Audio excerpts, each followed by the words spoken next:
Hey guys, welcome back to Simple Confections. Today I'm going to show you how to make Spanish churros. What's unique about them? They don't contain any eggs. And it's such a simple recipe that's going to leave you going, what? That's it? Yup, that's it. So come on, let's get started.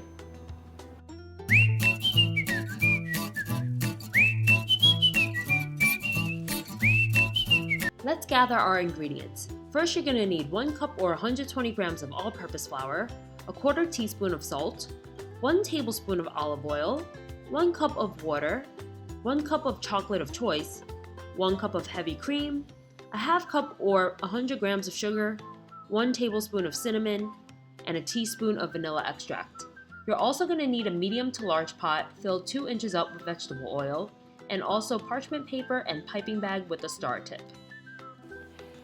Okay, so what you're gonna do first is take your water and transfer it into a small pot and also put in the salt and the olive oil, and we're gonna bring this to a boil. All right, so now I have my water mixture to a boil, and what I'm gonna do is pour it into the flour.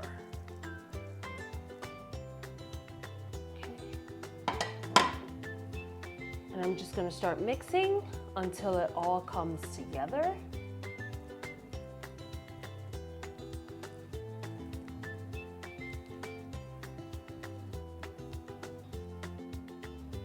All right, at this point it's gonna look a little bit like wet Play-Doh. You don't wanna overmix it too much, so once it comes together, we're gonna leave it to the side for 5 to 10 minutes to let it cool down. And while we're doing that, we're gonna make our chocolate dipping sauce. So for the chocolate dipping sauce, we're gonna take our cream, we're gonna add a little bit of vanilla extract into it. And now we're gonna take the same bowl that we boiled the water in, and we're gonna put it in there. And we're gonna bring this to a boil.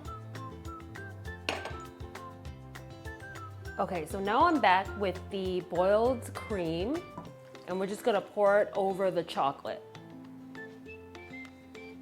We're gonna let that sit for a couple of minutes, and we're gonna come back and mix this up. So while that's sitting as well, we're going to take our sugar and then take our cinnamon, and we're just gonna dump it in and give it a mixy mix. And this is going to be our coating for the churros.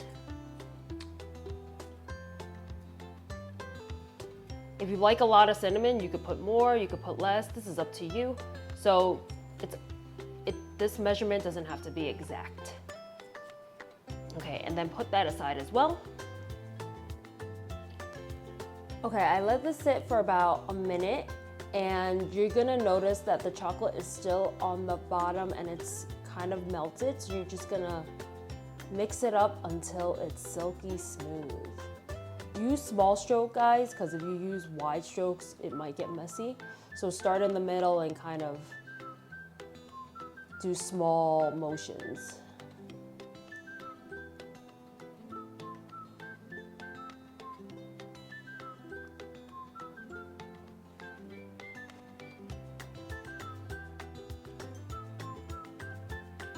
Okay, and it's done when you see it and it's silky, it's smooth.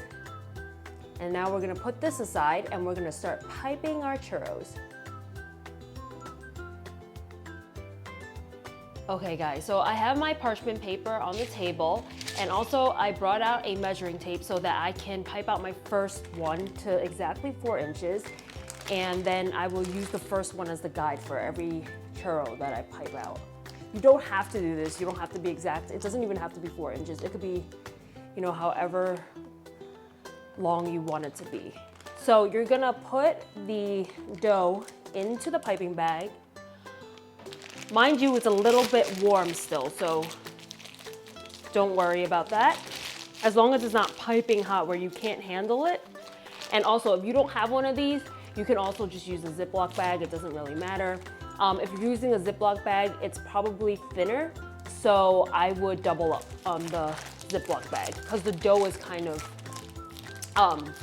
it's thick, so it's gonna use a lot of pressure when you push it out.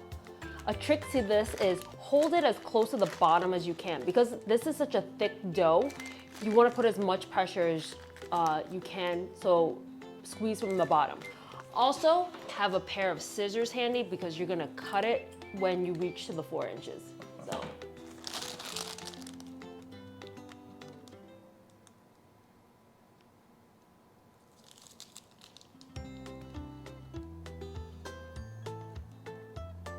So once you get there, take your scissor, snip it. All right, and then you're gonna do that for the rest of these.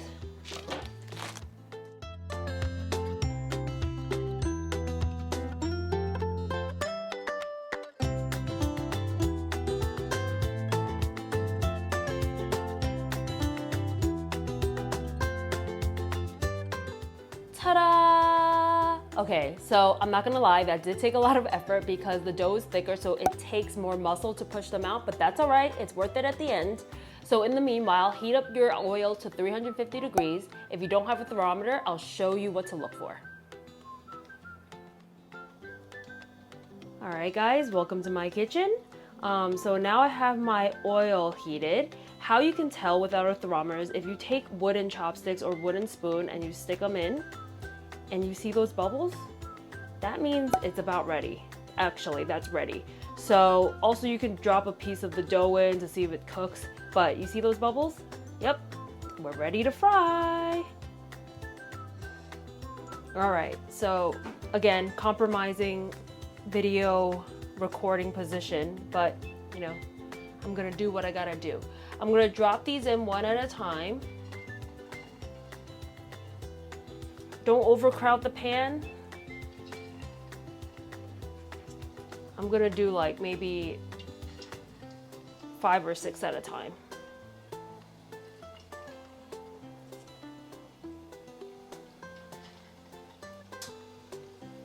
And what you wanna look for is golden brown.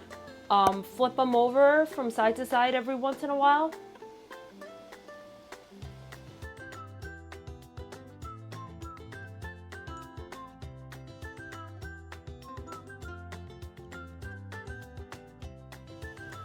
All right, guys, so we're about ready here. They look golden, and you're gonna put them off on a paper towel after you finish. So you're gonna set them aside over here.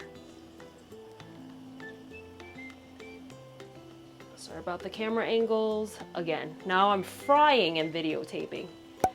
I'm like a daredevil now. All right, so let me finish this up and I'll show you how to assemble these. Ta-da! Look how nice and golden they are. This is what you're looking for, this type of color.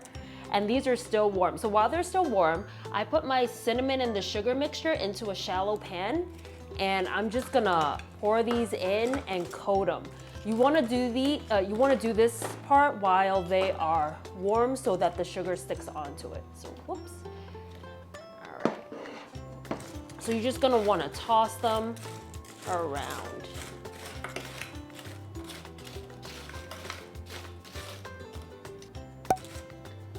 Chopsticks, perfect utensil. You can fry with them, pick up stuff with them, everything. Invest in a pair, they're great. Okay, so now that I'm finished doing this, I'm gonna assemble and we're gonna go taste. And also I'm gonna put my dipping sauce in a little dipping container. And I'll see you in a bit.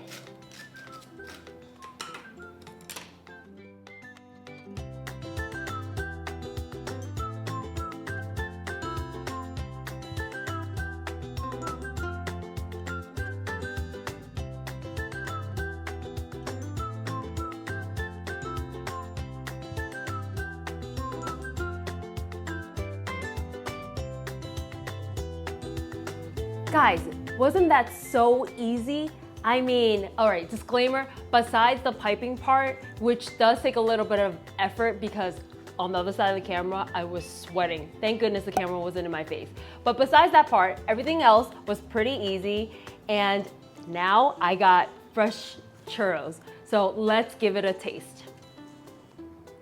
All right, this lucky guy. Dipping in some dipping sauce. Oops, oops, oops. Mmm. So yum. Crispy on the outside, soft on the inside. The dough itself is not sweet, so the only thing that's making it sweet is the sugar coating on the outside and the dipping sauce, of course.